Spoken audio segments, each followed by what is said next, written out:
From the National Newsroom of the Canadian Press, I'm Karen Rebo.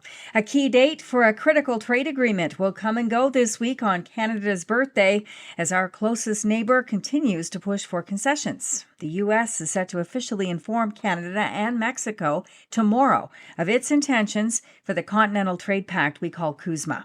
All signs indicate the Trump administration will blow past the July 1st date without agreeing to renew the deal.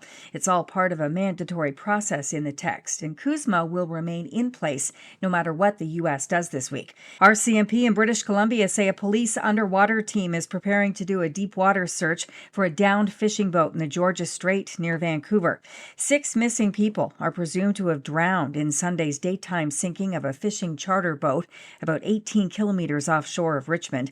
4 other men and women were rescued after a civilian boat alerted authorities about people in the water without life jackets. Here's Major Gregory Clark with the Joint Rescue Coordination Center. We exhaust all possibilities of finding anyone on the surface alive, and the reports of no flotation devices likely shortened survivability. An out-of-control wildfire continues to threaten an evacuated village in the Northwest Territories as flames reach nearby highways.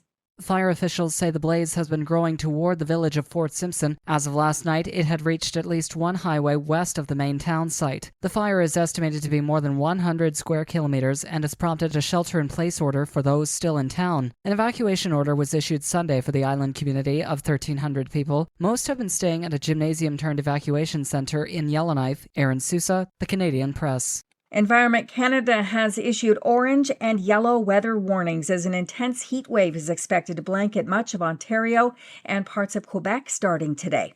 The weather agency says the heat and humidity could continue through to at least Friday and possibly into the weekend.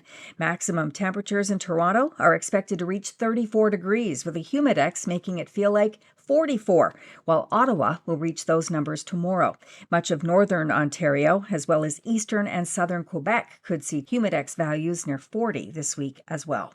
More history will be made this Saturday for Canada's men's soccer team when they take on Morocco in the World Cup's round of 16 in Houston.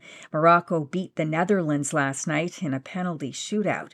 The FIFA World Cup has sparked a massive wave of Canadian pride, but it's also giving dual citizens a chance to celebrate their multiple loyalties.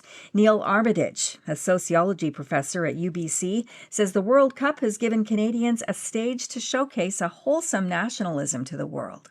I think Canadian nationalism and patriotism is built on this wholesomeness. There's fairness, there's goodness, there's support. This is the Canadian Press. In sports, Canada will face Morocco in the round of 16 at soccer's World Cup after the North African giants needed extra time and a penalty shootout to knock the Netherlands to their earliest World Cup exit. Morocco entered the tourney ranked 7th in the world, while number 30 Canada won its first ever World Cup knockout game with a 1-0 win over South Africa Sunday in Los Angeles. Canada and Morocco will battle Saturday afternoon in Houston. In baseball, George Springer turned a leadoff triple into an error-aided home run, and the Toronto Blue Jays snapped their 6-game losing streak with a 2-1 win over the visiting New York Mets. Former Jay Bo Bichette received a rousing standing O in his return to Rogers Centre. And in NBA news, Ja Morant is headed to Portland after the Trailblazers and Memphis agreed on a trade Monday. Portland is sending Jeremy Grant and Chris Murray to the Grizzlies as part of the deal. From the Canadian Press, I'm Karen Rebo. Thanks for listening. Don't forget to follow and subscribe. For more of today's top stories, visit thecanadianpressnews.ca.